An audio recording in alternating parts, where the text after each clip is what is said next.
Le pouvoir des analogies. Les entreprises doivent en permanence trouver de nouvelles opportunités de développement. Comme l'a remarqué Giovanni Gavetti, les opportunités les plus intéressantes sont aussi les plus difficiles à identifier. Pour repérer ces opportunités cognitivement distantes, il propose de raisonner par analogie. À la fin des années 30, par exemple, Charlie Merrill a révolutionné le secteur bancaire américain en faisant une analogie entre les banques et les supermarchés. Alors que ses concurrents s'intéressaient quasi exclusivement aux Américains les plus riches, il a développé une large gamme de services financiers pour la classe moyenne. Le succès des supermarchés de la finance a été immédiat. Mais l'utilité des analogies ne se limite pas à l'identification des nouvelles opportunités. Après avoir identifié une nouvelle opportunité, un dirigeant doit convaincre le reste de l'entreprise de son intérêt.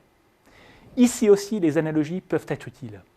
Lorsque Federico Minoli a pris la tête de Ducati au milieu des années 90, l'entreprise était dominée par les ingénieurs.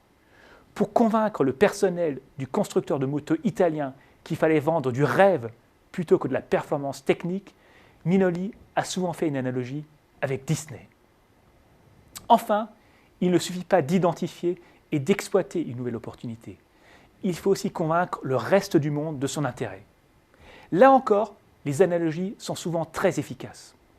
Lors des débuts de l'Internet, deux business models s'opposaient.